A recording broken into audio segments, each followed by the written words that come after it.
Bismillahirrahmanirrahim. Assalamualaikum warahmatullahi wabarakatuh. Alhamdulillahi rabbil alamin. Wassalatu wassalamu ala asyrafil anbiya'i wal mursalin wa ala alihi wa sahbihi rasulillahi ajma'in. Baiklah, untuk tidak memperpanjang waktu, di sini kami kelompok 3 ingin mempresentasikan hasil dari makalah kami yang berjudul Lingkungan Ekonomi, Legal Politik, Sosial Kultural, Market Entry Strategi, dan Perusahaan Multinasional. Sebelum kami mempresentasikan hasil dari makalah kami ini, kami memperkenalkan bahwasanya kami dari kelompok 3 terdiri atas 3 orang, yang mana saya sendiri atas nama Muhammad Haikal, terus teman saya yang kedua atas nama Asrandinata, terus yang ketiga teman saya atas nama Rizka Ramadhani Hasibuan. Baiklah, untuk tidak memperpanjang waktu, langsung saja kami mempresentasikan hasil dari makalah kami ini, yang mana saya duluan yang akan mempresentasikannya pada poin pertama, yaitu lingkungan ekonomi. Untuk memahami konsep dasar ekonomi lingkungan, perlu dijelaskan lebih terperinci mengenai pengertian ekonomi lingkungan dan ekonomi lingkungan sebagai berikut. Yang pertama yaitu ekonomi. Ekonomi mempelajari bagaimana masyarakat memutuskan apa dan untuk siapa barang dan jasa harus diproduksi. Jumlah sumber daya yang tersedia adalah terbatas jumlahnya, sehingga perlu diupayakan bagaimana dengan jumlah sumber daya yang terbatas tersebut dapat dimanfaatkan untuk memuaskan kebutuhan manusia semaksimal mungkin. Yang kedua adalah lingkungan. Lingkungan merupakan kesatuan ruang dengan semua isinya termasuk manusia beserta perilakunya yang mempengaruhi kesejahteraan kehidupan manusia serta makhluk hidup lainnya. Dan yang ketiga adalah ekonomi lingkungan. Ekonomi lingkungan mempelajari bagaimana usaha manusia mengalokasikan sumber daya yang terbatas untuk memenuhi kebutuhannya dengan memperhatikan kelestarian lingkungannya. Jadi lingkungan ekonomi di sini adalah kondisi ekonomi di negara tempat organisasi internasional beroperasi, yang mana kondisi ekonomi memiliki dampak yang kuat terhadap kinerja dari setiap bisnis karena dapat mempengaruhi pendapatan atau beban dari bisnis tersebut. Kita masuk langsung poin kedua, yaitu legal politik. Secara etimologis, istilah politik hukum merupakan terjemahan bahasa Indonesia dari istilah hukum Belanda, yaitu rechtspolitik, yang merupakan bentukan dari dua kata rechts dan politik. Istilah ini seyogyanya tidak dirancukan dengan istilah yang muncul belakang, yaitu politik rechts atau hukum politik, yang dikemukakan Hans van Maarschaveen, karena keduanya memiliki konotasi yang berbeda. Istilah yang disebutkan terakhir berkaitan dengan istilah lain ditawarkan Hans van Maarschaveen untuk mengganti istilah hukum tata negara. Untuk kepentingan itu, dia menulis sebuah karangan yang berjudul Politik Rechts als of Volker van het Staatsrecht. Sedangkan menurut Patmo Wahjono, pengertian politik hukum adalah kebijakan penyelenggara negara yang bersifat mendasar dan menentukan arah, bentuk maupun isi daripada hukum yang akan dibentuk, dan tentang apa yang dijadikan kriteria untuk menghukum sesuatu. Dengan demikian, pengertian politik hukum menurut Patmo Wahjono berkaitan dengan hukum yang berlaku di masa yang akan datang. Politik hukum nasional dibentuk dalam rangka mewujudkan tujuan cita-cita ideal negara Republik Indonesia. Tujuan itu meliputi dua aspek yang saling berkaitan. Yang pertama yaitu sebagai suatu alat, tool, atau sarana dan langkah yang dapat digunakan oleh pemerintah untuk menciptakan suatu sistem hukum nasional yang dikehendaki. Yang kedua adalah dengan sistem hukum nasional itu akan diwujudkan cita-cita bangsa Indonesia yang lebih besar. Mungkin hanya itu saja yang dapat saya tampilkan. Selebih dari materi kami tersebut akan disampaikan oleh teman saya, yaitu Asrandinata dan juga Rizka Ramadhani Hasibuan. Kepada teman, dipersilakan. Bismillahirrahmanirrahim. Di sini saya akan melanjutkan pemaparan materi yang telah disampaikan oleh teman saya Muhammad Haikal. Pada pemaparan materi ini, saya akan menjelaskan 2 poin yang ada di makalah kami. Poin pertama yaitu sosiokultural dan poin kedua tentang market entry strategi. Poin pertama, sosiokultural. Sosiokultural terdiri dari 2 kata, sosio dan kultural. Sosio yang berarti sosial dan kultural berarti kebudayaan. Jadi sosiokultural ini merupakan keadaan sosial dan budaya yang berkembang di suatu wilayah tertentu yang ada dalam masyarakat, kehidupan masyarakat. Untuk membentuk sosiokultural ini ada beberapa komponen-komponen yang nantinya berkaitan dan nantinya akan membentuk sebuah sosiokultural. Poin pertama ataupun komponen pertama yang membentuk sosiokultural ini yaitu estetika. Estetika berarti yang berkenaan dengan rasa keindahan seperti seni, drama, musik dan lain sebagainya yang berlaku dan berkembang dalam suatu masyarakat. Kemudian komponen selanjutnya sikap dan kepercayaan. Tentu dalam budaya, setiap budaya masyarakat itu mempunyai sikap dan kepercayaannya masing-masing. Dengan adanya sikap dan kepercayaan ini akan mempengaruhi sistem penilaian yang ada dalam masyarakat. Kemudian komponen selanjutnya yaitu agama. Agama juga merupakan komponen yang sangat penting karena dengan adanya agama juga mempengaruhi perilaku kehidupan manusia berkenaan dengan prinsip-prinsip dasar dan juga pemahaman dari orang-orang, dari satu orang dengan orang lainnya. Kemudian komponen selanjutnya itu kebudayaan material.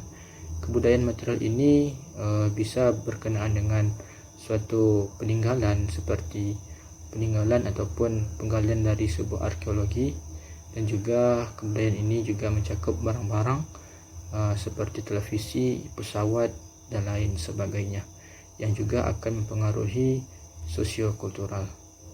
Kemudian selanjutnya komponen selanjutnya itu pendidikan. Pendidikan juga tak kalah penting dalam membentuk sebuah komponen sosiokultural.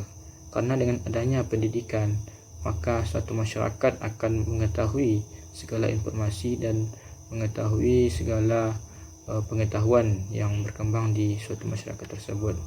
Kemudian komponen selanjutnya itu bahasa. Bahasa juga tak kalah penting untuk membentuk sebuah komponen sosiokultural.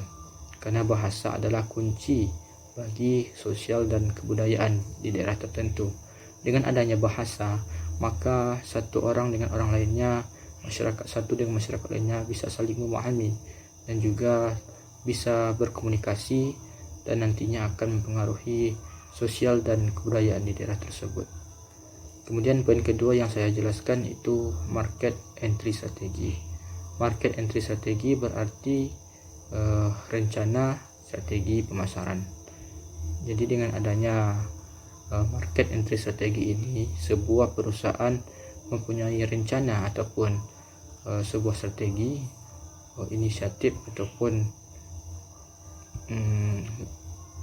strateginya untuk bisa mengembangkan perusahaannya tersebut. Jadi adapun ciri-ciri penting untuk membentuk sebuah rencana strategi pemasaran yaitu ada 5 ciri-cirinya. Yang pertama itu titik tolak penyusunannya, melihat perusahaan secara keseluruhan. Kemudian diusahakan dampak kegiatan yang direncanakan tersebut bersifat menyeluruh, tidak hanya sebagian. Kemudian dalam penyusunannya diusahakan untuk memahami kekuatan yang mempengaruhi perkembangan perusahaan. Kemudian poin selanjutnya, ciri-ciri penting dalam strategi pemasaran ini adalah jadwal waktu yang ataupun timing yang ditentukan yang sesuai ataupun bisa mempertimbangkan fleksibilitas dalam menghadapi perubahan di perusahaan itu. Dan juga yang terakhir, rencana penyusunan ini tentu dilakukan secara realistis dan relevan sesuai dengan lingkungan yang dihadapi. Itulah 2 poin yang bisa saya jelaskan. Poin selanjutnya ataupun materi selanjutnya akan dijelaskan oleh teman saya, Rizka Ramadhani Hasibuan. Terima kasih. Wassalamualaikum warahmatullahi wabarakatuh. Assalamualaikum warahmatullahi wabarakatuh. Baiklah, saya akan melanjutkan presentasi dari makalah kami yang selanjutnya, perusahaan multinasional. Apabila sebuah perusahaan sudah mulai memutuskan untuk memberikan respon terhadap perbedaan pasar, maka perusahaan itu telah beranjak menjadi perusahaan multinasional. Fokus perusahaan adalah multinasional atau dalam istilah strategis disebut multidomestik, yang artinya perusahaan tersebut merumuskan strategi yang unik untuk setiap negara tempat perusahaan melakukan bisnis. Orientasi perusahaan bergeser dari etnosentris ke polisentris, yaitu asumsi bahwa pasar dan cara melakukan bisnis di seluruh dunia demikian unik, sehingga satu-satunya cara agar sukses secara internasional adalah melakukan penyesuaian pada aspek yang berbeda dari setiap pasar nasional. Strategi pemasaran tahap ketiga adalah menyesuaikan bauran pemasaran domestik agar cocok dengan pilihan dan kebiasaan asing. Penyesuaian dengan budaya di setiap negara dimasuki adalah suatu keharusan untuk dapat bertahan dan sukses. Dengan mendirikan banyak unit produksi di negara lain diharapkan dapat menghemat biaya produksi dan distribusi produk sehingga sampai ke tangan konsumen akhir. Pada waktunya, perusahaan tahap 2 akan menemukan bahwa perbedaan dalam pasar di seluruh dunia menuntut adaptasi dari bauran pemasaran agar dapat sukses. Yang pertama, kalau perusahaan sudah memutuskan untuk memberikan respon pada perbedaan pasar, perusahaan itu beranjak menjadi perusahaan tahap 3 multinasional yang mengejar strategi multidomestik. Yang kedua, fokus dari perusahaan tahap 3 adalah multinasional atau dalam istilah strategi disebut multidomestik, yang artinya perusahaan itu merumuskan strategi yang unik untuk setiap negara tempat perusahaan itu melakukan bisnis. Yang ketiga, orientasi dan perusahaan yang bergeser dari etnosentris menjadi polisentris. Yang keempat, orientasi polisentris adalah asumsi bahwa pasar dan cara melakukan bisnis di seluruh dunia demikian unik, sehingga satu-satunya cara agar sukses secara internasional adalah melakukan penyesuaian pada aspek yang berbeda dari setiap pasar nasional. Yang kelima, strategi pemasaran tahap 3 adalah menyesuaikan bauran pemasaran domestik agar cocok dengan pilihan dan kebiasaan asing. Yang keenam, mulai dengan memfokuskan pada manfaat, pengalaman, dan produk perusahaan. Yang ketujuh, karena difokuskan pada tugas ini, perusahaan menyadari perbedaan dan keunikan lingkungan dalam negara tersebut. Kemudian melakukan adaptasi pemasaran perusahaan pada kebutuhan dan keinginan yang unik pada pelangganan pada negara tersebut. Yang kesembilan, organisasi pemasaran multinasional akan mengembangkan program komunikasi yang unik untuk pasarnya. Baiklah, itulah tadi hasil presentasi dari makalah kami. Cukup sekian dan terima kasih. Bila ada kekurangan kami mohon maaf. Saya undur diri. Assalamualaikum warahmatullahi wabarakatuh.